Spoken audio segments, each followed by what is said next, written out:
Good evening, everyone, and welcome to the Brian Crombie Radio Hour on Saga 960. I got to tell you that I read a fascinating story about a friend of mine, Saba Ahmad, who is a litigation lawyer here in Toronto, who is objecting to a fine she got for speeding on her bicycle in Hyde Park. She was going down a hill, and she'll tell us the whole story, but she was going down a hill. She went too fast. Police gave her a ticket, and she's defending it, and she says that the law is unlawful. And so we're going to have to get into this because it sounds like a fantastic story. Saba Ahmad, welcome to the show. How are you? I'm doing well. Thank you, Brian, for having me. Thank you. So tell me a little bit about the background. So you were in Hyde Park and you bike a lot. I know that. And what happened?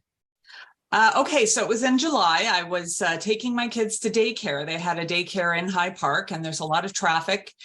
So I didn't want to take my car. You know, I like to avoid driving, especially because I need exercise. And it's close. I live near Hyde Park, so I dropped them off. And then I continued on my way. And I was on a road, not a trail, like not a sidewalk that's shared with pedestrians, but I was in a bike lane painted on a road next to cars. And I saw police activity. And I was like, oh, I wonder what that's all about. And I sort of ignored it because I was, I'm going to quibble with you. I wasn't going too fast. I was going at a reasonable speed. I was driving safely and cautiously and responsibly. And in that context, some police officers pulled me over. And how did they pull you over? They come out and wave or what? So they were positioned at the top of a hill, pointing down to the bottom of a hill, right? So I saw them, and I saw the guy in front of me. Actually, he slammed on his brakes, and I was like, why is he doing that? And then this car zoomed past me, and I was like, okay. And I almost hit the guy in front of me. Well, I didn't really almost hit him, but I had to veer out of his way. And then, yeah, they stood in front of me. They pulled me over. They told me I had to stop. And I didn't know what it was. It still wasn't clicking. Like, I thought they were doing something else. And yeah, he said that I was going 36 in a 20 zone. And he gave me a ticket. And so there was a good interaction there for a good 30 minutes between me and the police officers. Well, tell me about that.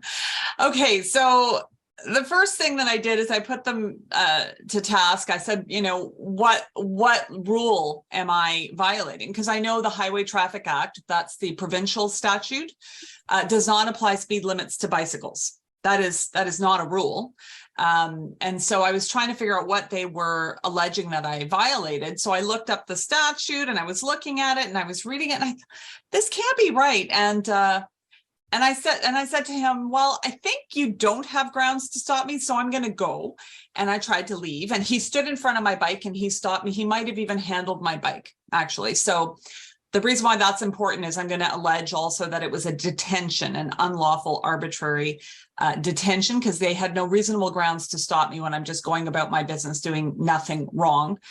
And then I called a friend of mine who's a criminal defense lawyer. And I asked him, do I really have to give them my information? Like, this seems just wrong. And he explained to me what their obligations were, what my rights were. And I decided in that context to comply. I got the ticket. It's $125. And yeah, I could have just paid it. But instead it just didn't sit with me. They got hundreds of tickets. They gave out hundreds of tickets that day. People much more. Oh yeah. There were a few blitzes in the park. And a lot of the people that I saw that were getting speeding tickets weren't lawyers like me. They were young. Some of them might have just been starting out. Some of them vulnerable commuters. I don't know. But it was hundreds of people. So I'd imagine a big cross section of our community was being targeted for behaving responsibly. And that just, it's unjust. So I'm not going to pay that ticket without a fight. Now, why do you say behaving responsibly? Well, I mean, it is not reasonably possible to obey the speed limit in the location where they were targeting, where they were ticketing. Why? When you ride a bicycle, you need to maintain momentum, or else your bicycle will become wobbly. it might be a while since a lot of people have ridden a bicycle, but you know that when you try to stop on your bicycle and just stay in a fixed location, you're going to topple over. And the way that you have the ability to stay up is with some momentum. So when you're approaching an uphill, it's quite common for little children to, as they go up a hill, to have failed to preserve enough momentum to actually traverse the incline. And what you'll see is that those children, my kids in particular, will sometimes have to get off their bike, which is unsafe, and walk their bikes the rest of the way up the hill. By the time they're older, more experienced, they've learned you really have to preserve your momentum. And in the location where they ticketed, all cyclists are trying to preserve their momentum so that they can get up that hill, which is following. And so this is a location that has a hill down that you were traversing, as well as a hill up that you were about to go up. Right. And you were coming down a hill and you were trying to go down the hill what they thought was too fast, such that you could keep the momentum, so that you think momentum reasonably you could get up to the top of the hill. If you try to slow down to under 20, and if you're not a strong cyclist, there is a very strong chance that you will become unsteady on your bicycle and perhaps even have to dismount, which will cause other cyclists to potentially crash into you from behind. You might have to walk into traffic. You become an obstacle in the road. It's not a safe way to ride your bicycle. So I was driving my bicycle reasonably, and you should pay attention to the fact that the bylaw treats bikes like cars, but it also treats cross-country skis like cars, toboggans like cars, roller skates, skateboards. So any conveyance that goes down a hill in excess of 20 kilometers per hour is going to be in a violation of that law. So that means tobogganing is against the law in a park in Toronto, because you cannot. Well, this has got to be on a road, not on a hill. No, it's anywhere in the park. That's anywhere what the law. In the park. You can't toboggan at greater than 20 kilometers an hour. Any speed in excess of 20 kilometers per hour on any conveyance, including a sleigh. It is specifically mentioned, the word sleigh contravenes the bylaw. So I have measured speeds. I got a speed gun. Actually, I have. You measure toboggan speeds? Here's my speed gun. I have it right here. Because I got a ticket, I got this device, and it measures speeds. So I use this. You won't be able to measure any speed right now because no one's traveling. Right. But I've measured in that location, and I've not found anyone going under 20 yet. And I think there was one guy who was riding his bike really slowly next to a pedestrian. He was going under 20, but he wasn't riding. He was just sort of walking his bike, half walking, half riding. So out of interest, have you tracked anyone on Toboggan Hill? Yeah, I have done that, but I didn't record my speeds. And yeah, they go about 30. You can get pretty fast, and it depends on the slope of the incline. You can go pretty fast. Well, those toboggan hills in High Park are spectacular. I've tobogganed there, and I can imagine I'm going to go a little bit over 20, no question. Yeah. We're going to take a break for some messages and be back with Saba Ahmad in just 2 minutes about her challenging this police ticket for going too fast on her bicycle. Stay with us, everybody.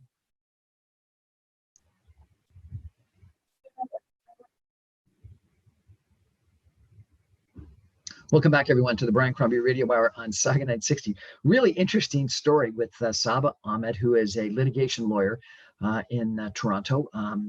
She got ticketed going down a hill in High Park at 36 kilometers an hour when the speed limit was 20, and she's objecting. And she's objecting because, let me understand this, you're objecting not that you think the law is wrong, but it shouldn't be applied to a bicycler. Is that correct?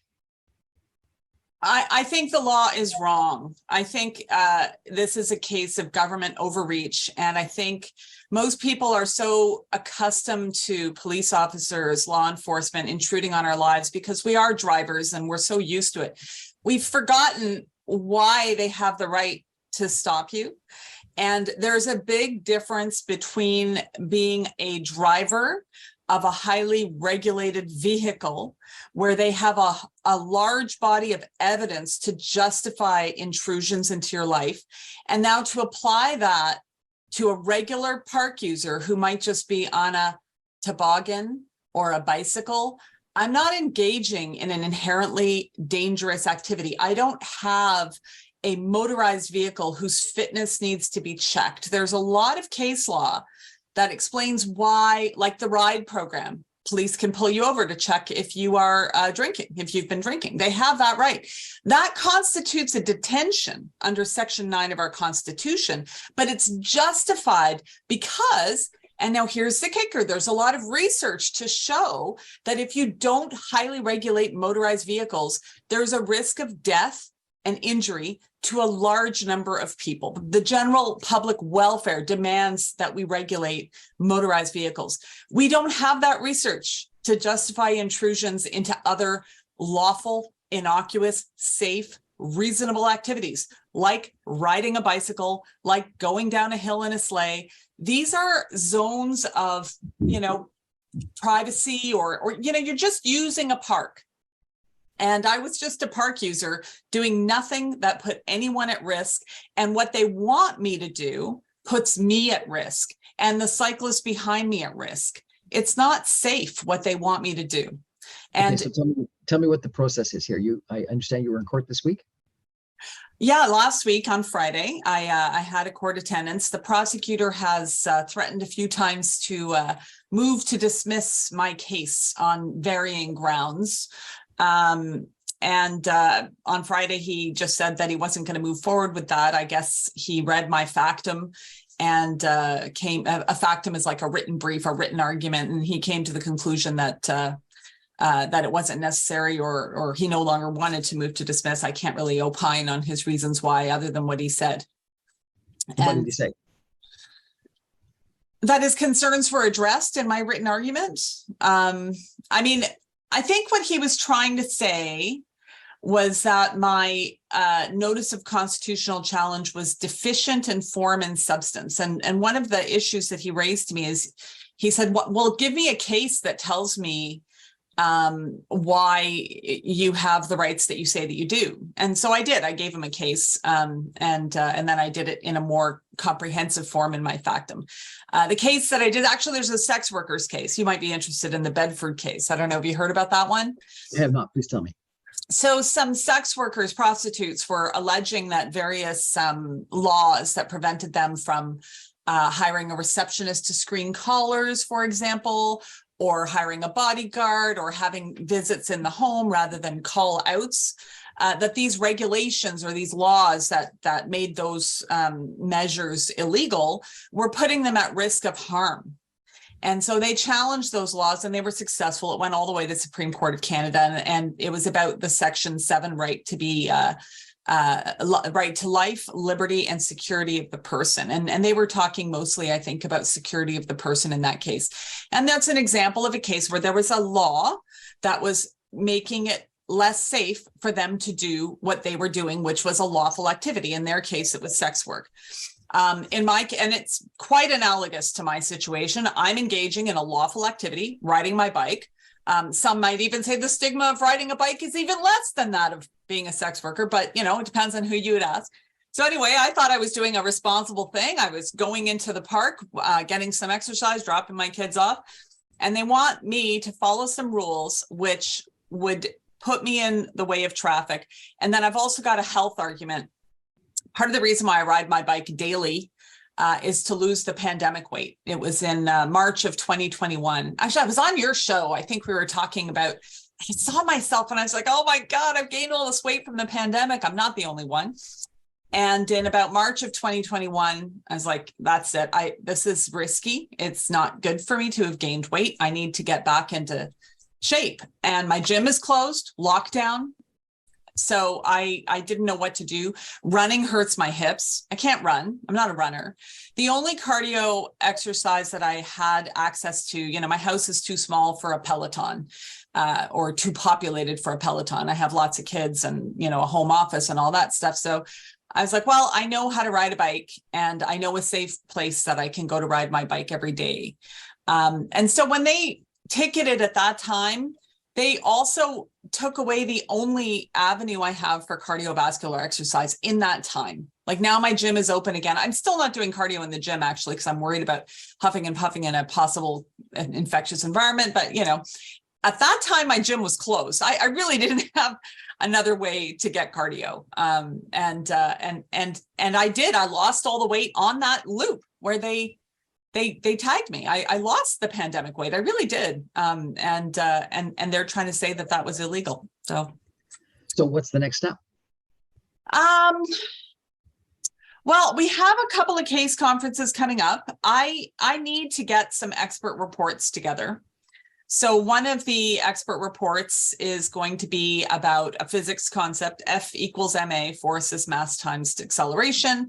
The safety rationale for requiring a car to go 20 kilometers an hour is robust because a car is a massive, potentially lethal object. If you get hit by a car traveling at 40 or 50, there's a lot of proof, a lot of statistical evidence as well, not just F equals ma, but based on experience, we know that pedestrians have a difficult time surviving being impacted by a massive object at that speed. Bicycles don't have the same force because we're much less massive. So I need a physics report, expert report. I know some physicists, so that shouldn't be too difficult. And then I also would like to have a medical expert to talk about the importance of cardiovascular exercise. I cited a Dr. Iris Gorfinkel, who was on CBC not too long ago, and she was talking about how 40% of Canadians gained a minimum of 11 pounds because of the pandemic. And she spoke about the importance of getting 20 minutes of cardio or 20 minutes of exercise in a day. And that's exactly what I did. I was trying to follow doctor's orders and they penalized me. They said, that's not okay. I'm not allowed to have exercise. This police person and prosecutor must have rued the day that they pulled over Saba Ahmad. Oh my God, this is so fun. Sorry, continue. Well, they could just dismiss the ticket. They could have just canceled it. I asked them. But that's actually not what you want, I think. Well, actually, I should ask you, because I think you want to fight this, because I think you want to change laws. I think it's a winner. It should be a winner. It's hard to win a charter challenge, but I think, I specifically asked the prosecutor to take it seriously and to make sure that I get my day in court on the merits, because I do think it's a ridiculous law. And I do feel badly for all of the people who do feel that they have to pay and are getting pursued. They actually, after my story came out on CTV last week, they began enforcement activities afresh in the park. Actually, I just heard all over again. It is so divisive, like cycling, and there's not enough infrastructure for all the different people in Toronto, the cars, the cyclists, now the segways, and there's all these new ways of, and when you don't have enough space, and you pit citizen against citizen, then you see fault lines, and that has sadly happened in High Park. People are very upset with cyclists in High Park.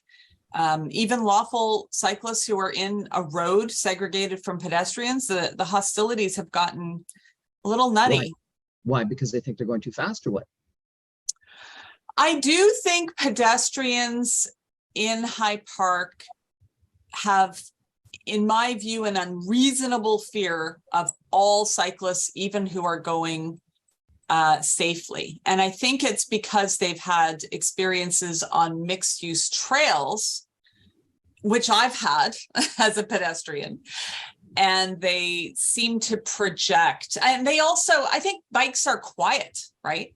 So when a bike whizzes past you, you're startled and it feels dangerous, even though a car that whizzes past you is far more dangerous, even if you hear it coming. But there's something about that being taken, just not. And then I think also, if you're primarily a driver, I see a lot of anti-cyclist sentiment from about 10% of drivers, not most, but you encounter dozens of those drivers on any given ride. If you go like 10 kilometers, you'll see a dozen. The criticism that I hear is that cyclists don't stop at stop signs and street lights, and they, for your momentum argument, keep the momentum going up through a stop sign, and that ends up being dangerous. That's the criticism I hear most frequently.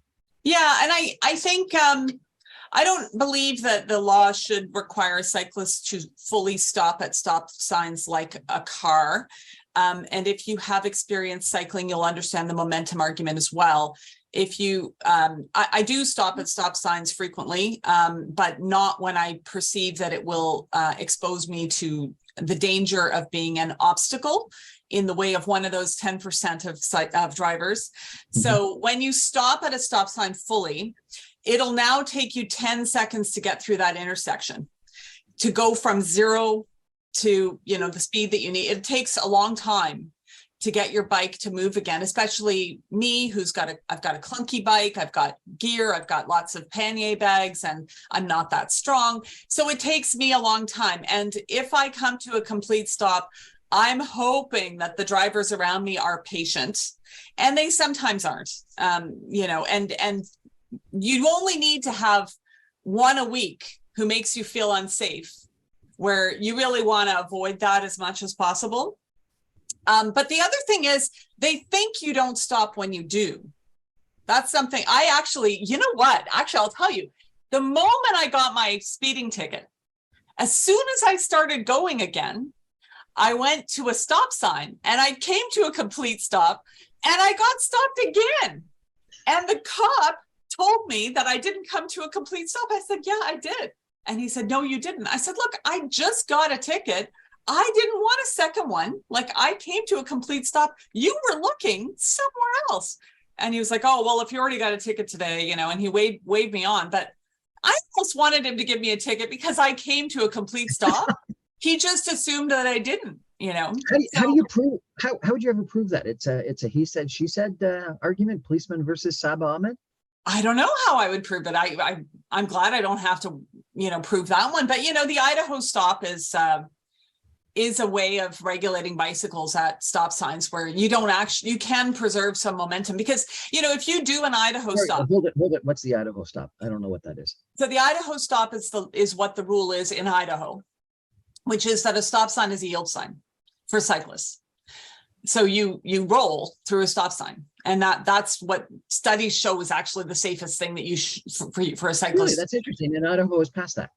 Yes, and lots of jurisdictions are talking about implementing that. In fact, Jennifer Keesbat has advocated for that to be the rule in Toronto as well, and it's a sensible rule because it gets the cyclists out of your way. And look, I've been annoyed by cyclists who break all kinds of rules, and they tend to be young, inexperienced people, or now, delivering food. They seem to be, or on electric, I see annoying things, but they never make me fear for my life. And so I think about city annoyances and I put them in one category as not worthy of my advocacy. If something's annoying, I'm not going to advocate about that. But if it's deadly, if it could kill my children, if it could, destroy the environment, or, something important, then I'm going to advocate about this. And so that's sort of where I draw lines. So yeah, cyclists who do these things, they can annoy me, but I'm not going to, I'm not going to focus on that. I really do think that that the Vision Zero, the failure of Vision Zero that we have in Toronto, that's the plan to reduce fatalities on the streets. It's a failure, and people are dying. I know the names of the people who die in our streets. I pay attention to people like Alex Amaro, Dalia Checo, who died in front of me on the street. She was riding a bike in a bike lane, and she got run over by a truck that was turning right and just didn't see her. I was right there. She died. Young grandma. There's Jenna who died, when she was pregnant on Dundas. These are people in my neighborhood. All three of these, they were right near me, and they're dying. And so annoyances I put in one category, and deaths I put in a different category. And Vision Zero is is a real problem, that we aren't reducing the risk of death for people who use our roads. And we have taken law enforcement activities, and instead of ticketing people who turn right into bike lanes and risk death, we're ticketing people who are obeying the laws of gravity. And I find that to be atrocious. Like, that's just not an appropriate use of our scarce law enforcement resources. It got my back up. It sure did. Obeying the laws of gravity, but not the bylaw of Toronto. Interesting story. We're going to take a break and come back with Saba Ahmad in just 2 minutes. Stay with us, everybody.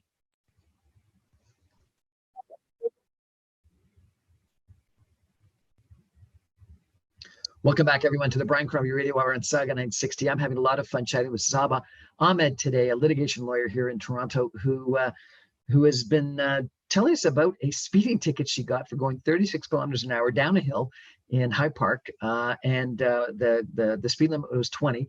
And she's saying that it was unsafe and unconstitutional, and she's defending herself against the $125 fine. Yes. Defending herself $125 fine, and let me tell you, the prosecutor is going to be, and the police person are going to be having a lot of fun dealing with Saba Ahmad on this one. Saba, I wonder if we could elevate just for a second. I'm actually in Vancouver right now, and went on the seawall in Stanley Park, and there they have a complete separation between pedestrians and bikes. And most of the time there's actually a curb, or at least an elevation difference. So it's very obvious where, you're on the pedestrian area and the bike area. And there's a couple of narrow areas where they have to merge together, and the bicyclists are forced to walk the bicycles when they do merge. And there seemed to be no problem. And even though you're shoulder to bike, like, so not far away from the cyclist, it is no problem. And runners were on the pedestrian side, though once in a while I saw the runner try to miss a couple of people walking and jump up on the cycling side and come back down. Isn't that the solution, is just separate out different forms of transportation, car, bike, people? I think segregation between the modes of transport is a good idea. Keep in mind, the reason why I bike on the loop in High Park is because there is very good separation. There's one-way car traffic on my left. I'm in a bike lane, and then there's a wide, generous sidewalk with a curb for the pedestrians and the runners. And there were no pedestrians in that area where I was riding my bike, and there's nowhere for them to go, actually, because there's woods, not very many trails on my right, and on the left there's a big, it's just there's no destination. So it's a 1 kilometer stretch where you can ride your bike without worrying about inconveniencing anyone or being, you don't have to worry about right turning cars or left turning cars or people trying to cross the street. It's just a really great place to just get your cardio. So and that's why I was in that infrastructure, and I don't ride my bike for exercise on Bloor Street, because you can't build up a good head of steam on Bloor Street. You're going to end up with pedestrians in front of you, car doors opening in front of you, red lights, turning cars. Segregation for commuters. Absolutely. We've done more of that in Toronto, and I think that's good. But as I mentioned, when you have people competing over limited space, you see the fault lines. You see it a lot with dog parks versus children's playgrounds in my neighborhood. People are fighting for space, and they start hurling insults and accusations and have hostilities towards one another. So, that's part of the reason why I think there is hostility in the park. Some people don't ride bikes, and they don't care about my riding a bike. They really don't. They want to be able to walk without having to be inconvenienced by cyclists, and, find another space. And dog park users had the same concerns in my neighborhood when I was advocating for more playgrounds. There's a push and pull, a tug of war going on. We're fighting over limited space, and we've given the vast majority of that space to cars, which is the most inefficient way to get around. In fact, yesterday morning I was in court. I was at the Court of Appeal. All counsel was delayed because of one council who was stuck in traffic because of road closure. I rode my bike to the Court of Appeal yesterday. I had no problem. I got there in the same time as always. You know, it takes me 35 minutes to get to the Court of Appeal. Anytime I have to go on my bike, it's reliable. I don't have to worry about TTC outages. I don't have to worry. The only thing I have to worry about is the cars. They always get their space. And, you know, it's, I think it's too much in the city of Toronto that we've allocated to cars. It's not an efficient way to get around, and it slows everyone else down. And I kind of learned about, you know, how to design a city from having lived in Manhattan. You know, I thought that was the right way. You know, just minimize the amount in a congested city where there isn't a lot of space. You've got to move people. You're not there to move cars. You're there to move people. And you'll see it in Toronto. You'll see a streetcar filled with 200 people getting ready to turn left. And they can't turn left because they got to wait for one car to turn left first. And it's like, why is that infrastructure? Why are those 200 people waiting for that one person? It's I think the priorities are a little wrong. And, you know, and that's where the fault lines really come out, because my view is very unpopular. You know, it's interesting. I interviewed an architect. I don't want to get off topic here, but it's interesting. I interviewed this architect about shadow studies, and that she said single family home dwellers have rights in our legal system and our bylaws that they won't be shadowed by a new building, but condo owners, renters, anyone in a building has no rights in regards to objecting to shadow studies. And loss of sight, loss of view. And what she was saying is, as if our laws only care about people that own homes and live in single family homes, and our legal system doesn't care about people that live in buildings. And is that sort of a similar kind of suggestion that you're saying, that our legal system errs on car drivers and doesn't really speak to the rights of everybody else? I think so. I think that there's a lot of privilege when you choose to take a car. I have a car, I drive, and I notice it's like, oh, look, I'm part of the privileged class now. And you go around and everything is made for you. And you do feel the aggravation when there isn't parking in a space. Why can't there be parking in space? Well, I know why, because then the city stops working if you allocate a lot of parking. And you know, it's just a huge amount of space, and we need to encourage people to take up less physical space, and that's really at the heart of this city planning push and pull tug of war that you see everywhere. Is I tend to advocate for needing less physical space to live, and I try to live lean. You know, like just in terms of when I moved to Toronto, I came back from New York in 2007. I did want to buy a condo, and I couldn't find a 3-bedroom condo that was near a good school. There just wasn't, that just wasn't an option. Right. It was very strange to discover that in the downtown core, there were almost no schools. And I'm still confused. You know, if you like lots of space for yourself, then shouldn't you be encouraging other people to live lean so there's more space for you? You can't just encourage everyone to have a giant house and you know, it's too much demand on too little space. We're congested now. Toronto's you know, put in a lot of these bike lanes lately, and often bike lanes that are, you know, on the other side of parked cars from the road next to the sidewalk. Do you think those are a good idea?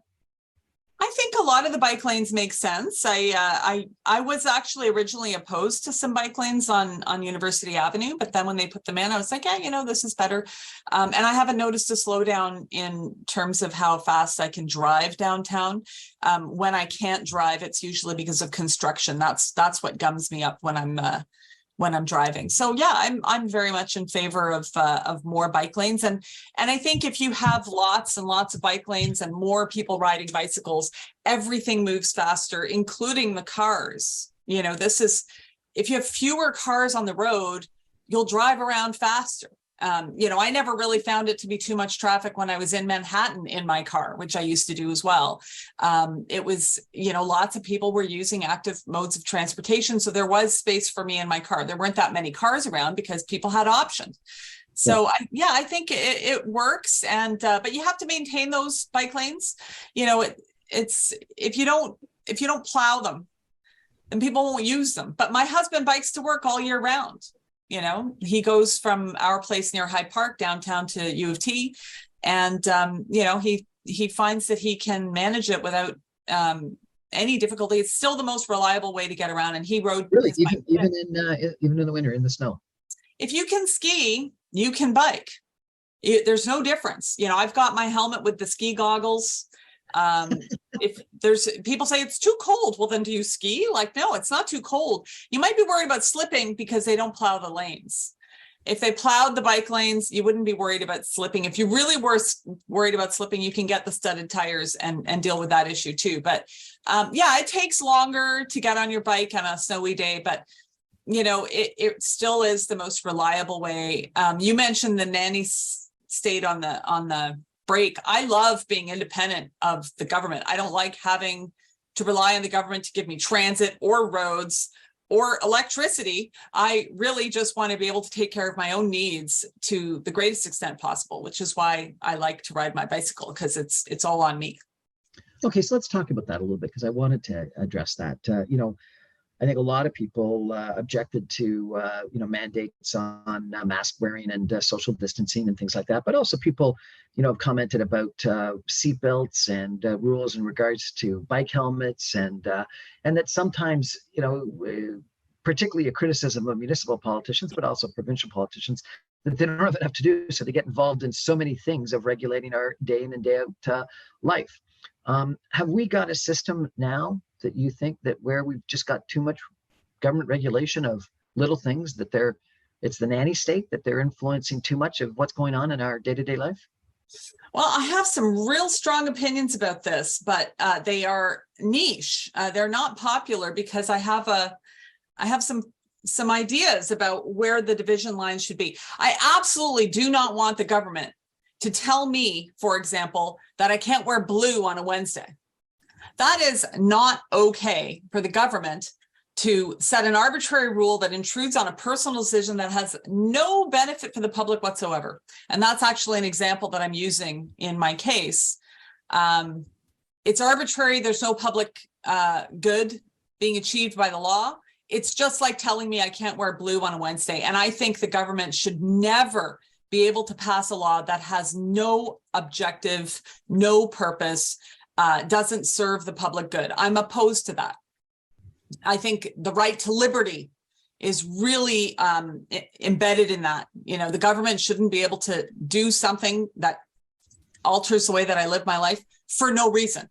But now here's why I don't agree with the anti-maskers. Actually, I'm still wearing a mask, and I wish that mask regulations would come back. If there's good evidence, if there's science, if there's a robust understanding of how risk is happening, and if it affects our budget, our public budget, or the capacity of our hospitals, well, then that gives the government a justification to do something like give you a speed limit in a motor vehicle. Right. Like if you have a study that shows, anyone hit by a car going 80 kilometers an hour is going to die. If you've got that study, and we do, then the government has a mandate, a responsibility to reduce the risk to people. So I'm a science-based person. Like I believe in evidence. I believe in science, good evidence. I wish more people would be able to follow, know what statistical significance means, for example, right? Like, so I really do want my government to regulate things. I'm a heavy believer in good regulation, but it has to be based on evidence. It has to be, and it has to achieve a purpose, and it shouldn't be political. We should be trying to, improve the quality of life for as many Canadians as possible. That's, a utilitarian view and a libertarian view, So seatbelts, bike helmets, things like that. Do you agree with that? Seatbelts, absolutely. If you just talk to a first responder and what it's like to scrape up a body off the pavement, I'm sorry. No one should be allowed to do that to a first responder.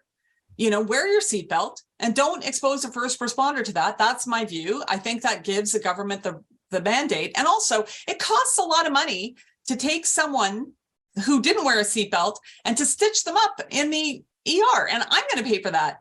So yeah, wear the seatbelt so that we can reduce that budget item, and helmets. Yeah, I know a lot of cyclists don't want to be told, like, I don't like victim blaming. So when you talk about helmets, they're like, oh, well, the cyclist wasn't wearing a helmet. It's like, yeah, but the car was driving 80. Like, so I don't want to blame cyclists or, victims, but wear a helmet. Just you could get a concussion if you don't wear a helmet. I went to Amsterdam with my husband, and none of those people were wearing a helmet. And so he was like, we can't wear a helmet. Look, we're not fitting it.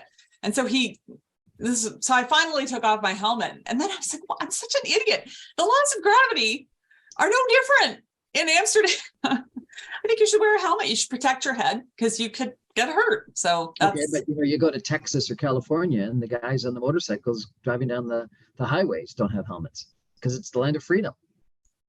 Well, yeah, and if it was a purely private decision, then I would agree with them. But as soon as you have public health care, as we do here, and you have a 911 system, as we do here and there, then it's no longer purely private. I'll tell you, one of the cases I'm relying on is RV David Malmo Levine. Do you know who that is? I do not. He went to the Supreme Court of Canada. He's a friend of mine. Actually, he used to be a friend of mine. I met him when I was 15. He was a big drug activist. And he went to the Supreme Court of Canada arguing about his freedom to be free of government oversight than any state. I just like to smoke pot. It's my lifestyle. That was his view. He was a drug activist when I knew him back when he was 18. I am not someone who personally likes to use drugs or would advocate for that. But I agree with his point. It's a purely private decision. If he wants to use drugs and they're making it illegal and there's no real proof that it's actually harming anyone other than himself, well, maybe that's an example of government overreach where they're regulating in an area. Things like who you have sex with, privacy in the bedroom. If two people are having sex in a bedroom and they happen to be of the same sex, why does the government get to have an opinion about that? That doesn't make any sense to me. The government has to deal with the public good and stop telling me what I can do as a private individual. And I do think abortion rights have something to do with that. The drug cases, medical aid in dying, going down a hill on a bicycle, they all have this in common, which is that it's a purely private choice. I'm not hurting anyone. Just like John Locke says, this is what the foundations of democracy come from, right? Is this libertarian view. Like, I'm not a libertarian because they go very far these days, but the essential libertarian view that you should be allowed to do whatever you want that's free, so long as you're not hurting anyone. That's still, part of my philosophy. And that's why I am fighting this ticket. That's the constitutional principle that I would love to prove. And I won't prove that one because David Malmo Levine lost. They said in that decision that smoking marijuana is not of fundamental personal importance. So the judges in that case said, look, it's like a golf obsession. If it's not a fundamentally personally important decision, then we're not going to elevate it to the level of constitutional protection. And I think that's wrong. I think all of these cases, whether it's, sex in a bedroom, abortion after 2 weeks, or, whatever it is, these purely private choices, they are fundamentally personally important. It's just that the decision makers, the judges, can't see the importance because they have different values. And that's a problem. Like when you are pleading to a judge back, let's say 50 years ago, where it's a white, male, heterosexual judge, maybe an older man too, with lots of grandchildren, and you're saying, being able to marry my same-sex partner is fundamentally personally important to me. It is humiliating to hear back from the judge, no, that's just a perversion. That's humiliating. And, it was also humiliating for David Malmo Levine to hear, oh, well, pot smoking is like a golf obsession. People did smoke pot for medical reasons. Maybe they didn't fully understand their medical reasons, or even just to chill out. I don't know why people do it, and I don't have to. All I know is that they're not hurting me, and that's enough. And that takes me back to Blue on Wednesday. I don't think I should have to prove to a judge that it's fundamentally personally important to me to wear blue on Wednesday. I don't think they should be able to outlaw wearing blue on Wednesday, even if it's a trivial choice, because the government should have some hurdles to cross before they can pass a law. There has to be public good. If they don't have a public good rationale for the law, I don't care what the law is, it shouldn't be allowed. Saba, will you take this to the Supreme Court? Oh, it won't go that far, I'm sure. Would I don't know. I mean, it's a good, I don't know how it's going to go. I mean, you know, I'm not making any money off of this. It's an interesting case. It really dovetails a lot of my ideas about what life is all about and how we should live well. Yeah, that's very obvious. No question. You were passionate about this. Got to tell you, I really appreciate you telling us the story. This is a lot of fun. I look forward to following you. And let me know when you go to court next on this. I want to come and listen in. Okay, I will, Brian. Thank you. That's our show for tonight. Thank you, Saba Ahmad, for joining us. I remind you, I'm on every Monday through Friday at 6 o'clock on 960 AM. You can stream me online, even from High Park. Maybe not going 36 kilometers an hour, but you can stream me from High Park at www.960am.ca. Good night, everybody. Thanks, Saba. Thank you.